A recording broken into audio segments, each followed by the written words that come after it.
$29.5 million. That's how much a single child made in 2020 alone. Behind those very innocent toy reviews and cheerful smiles lies a troubling reality that's finally coming to light. From allegedly exploiting a 3-year-old for views to manipulating millions of preschoolers with undisclosed ads, Ryan's World has become the epitome of everything wrong with family channels on YouTube. You know, this is the first time that we've heard YouTube news and kids in the same sentence without it being predatory. What started as simple toy unboxing videos has morphed into a multi-billion-dollar empire built on the shoulders of a child who began his YouTube career before he could even read. Dang, he's got talent. Now, as Ryan approaches his teen years, disturbing patterns are emerging. Plummeting views on videos where he appears visibly disengaged, a criminal history his parents couldn't hide, and an FTC investigation that exposed how they've been potentially manipulating millions of young viewers. Before Ryan's World became a billion-dollar empire, his mother, Loan Kaji, then known as Loan Guan, had a brush with the law that she tried desperately to keep hidden from her millions of subscribers. Nice headshot there. It was 2002 at a JCPenney store in Houston, Texas. Loan was caught attempting to steal $93 worth of clothing, but it wasn't the theft itself that revealed her character. It was what came after. Given a chance to make things right with a $150 fine, 40 hours of community service, and anti-shoplifting program, she chose to completely ignore all requirements. Responsibility isn't exactly her strong suit here. Why do you think she has a famous YouTube teenager that she manipulates the hell out of? The result? A 2-month sentence in Harris County Jail, of which she served 30 days. While people can change, this early pattern of disregarding rules and seeking shortcuts would eerily foreshadow how the family would later approach YouTube's regulations. The official story is heartwarming. A 3-year-old Ryan, inspired by other YouTube kids, asked his mother why he wasn't on YouTube too.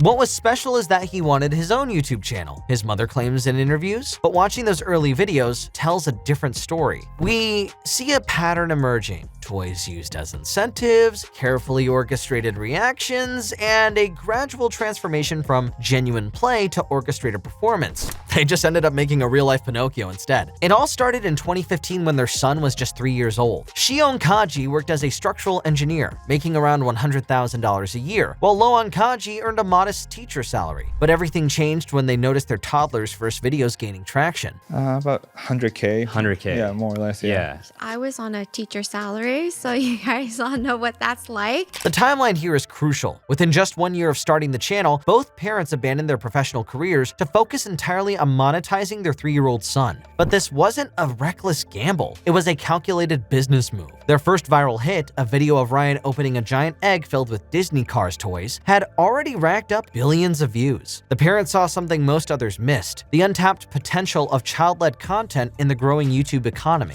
They noticed how their son's natural charm and enthusiasm could be channeled into something marketable. What started as simple toy unboxing videos quickly evolved into a sophisticated content operation. By 2017, just 2 years after quitting their jobs, they had signed a major deal with Pocket Watch, a children's media company. This partnership was about expanding the Ryan's World brand into a full-fledged media empire. The parents who once earned combined salaries of perhaps $150,000 annually were now overseeing a multi-million-dollar operation. That's quite a step up for abusing your child, isn't it? By 2019, the facade began to crack. The Federal Trade Commission launched an investigation that would expose one of the channel's darkest secrets: the systematic manipulation of millions of preschool viewers through undisclosed advertisements. The shocking revelation? 90% of Ryan's videos contain paid product placements, many without proper disclosure. Remember, we're talking about an audience of primarily children under 5, too young to understand they're watching advertisements. The manipulation tactics used by Ryan's World were both sophisticated and disturbing in their execution. It began innocently enough with seemingly organic toy reviews, just a child playing with toys while his mother filmed. These videos built trust with their audience of young children and their parents, establishing Ryan as a genuine, relatable figure. However, this authenticity was gradually weaponized as the channel began quietly introducing sponsored products without clear disclosure. The genius and ethical concern of their approach lay in how seamlessly they blended advertising with regular content. One day, Ryan would be genuinely playing with his toys his parents bought. Then the next, he'd be coincidentally discovering the latest Walmart exclusive merchandise. Strange, isn't it? The transitions were so subtle that even parents had difficulty distinguishing paid promotions from organic content. What made the strategy particularly effective and concerning was their target demographic, children under 5. Their primary audience lacked the cognitive ability to distinguish between genuine recommendations and paid advertisements. When Ryan excitedly played with a toy, these young viewers didn't understand that his enthusiasm might be scripted or that his parents were being paid for the promotion. The FTC investigation revealed that up to 90% of their videos contained undisclosed paid promotions, essentially turning a child's play channel into a marketing machine targeting preschoolers. Even more troubling was how they've leveraged Ryan's perceived friendship with his viewers. Ryan's World exploited this psychological vulnerability using phrases like Ryan's friends and join the fun to strengthen these parasocial bonds, making their marketing messages even more effective. This wasn't just advertising, it was a calculated manipulation of child psychology for profit. The sheer scale of Ryan's World's operation reveals just how far this channel has evolved beyond simple toy reviews. With over 58 billion total views and 38 million subscribers, this isn't just a family creating content, it's a full-fledged corporation built on the appeal of a child who started his career before he could even read. But by late 2023, the cracks in the Ryan's World empire became impossible to ignore. The channel that once dominated YouTube's landscape with billions of views per video has experienced a staggering decline, now struggling to reach even 400,000 views on new uploads. Wow, first world problems much. It's a dramatic collapse that tells a deeper story about the sustainability of child-centered content. The channel's growth has hit a wall, stalling at 38 million subscribers after years of explosive expansion. In a desperate attempt to maintain relevance, Ryan's parents have significantly increased their upload frequency. But the numbers don't lie. Higher quantity hasn't translated to higher engagement. In fact, it had the opposite effect, with viewer interaction plummeting across all metrics. Perhaps most telling is the strategic shift in merchandise focus, moving away from Ryan himself to animated characters, a clear sign that even the business side recognizes the limitation of building an empire around a growing child. The financial trajectory of Ryan's World, as reported by Forbes, paints a concerning picture of an empire in decline. After reaching a peak of $29.5 million in 2020, earnings have been on a downward trend, $27 million in 2021, followed by a significant drop in 2022, with estimates falling below $20 million.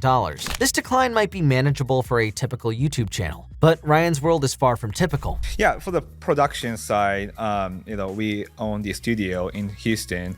It's called Sunlight Entertainment, and we have full-time employee, about 30 to 40 employees. The real problem lies in how far the business has expanded beyond its YouTube origins. Sunlight Entertainment, the family's production company, now employs 30 to 40 full-time staff members. They've locked themselves into multi-million-dollar contracts with Walmart, managing over 1,000 Ryan's World branded products across global markets. Multiple YouTube channels require constant content production, each with its own substantial marketing budget and production costs. This expansion created a dangerous situation. The money machine can't stop even if Ryan wants it to. Every employee's salary, every contract obligation, every production deadline, they all create immense pressure to keep performing, regardless of Ryan's growing disinterest in maintaining his childhood persona. The business has become a runaway train, with too many people and too much money involved to simply slow down or change direction. The most alarming development in the Ryan's World empire isn't just the exploitation of Ryan himself, it's the calculated grooming of his younger twin sisters, Emma and Kate, as the brand's next generation of content creators. Man, grooming just doesn't stop on YouTube, does it? As Ryan's engagement and viewership numbers decline with his age, his parents have orchestrated a masterful transition plan that would make corporate succession planners proud. Watch how the sisters are introduced to the audience methodically. What started as innocent background appearances has evolved into carefully crafted speaking roles, dedicated segments, and even their own merchandise lines.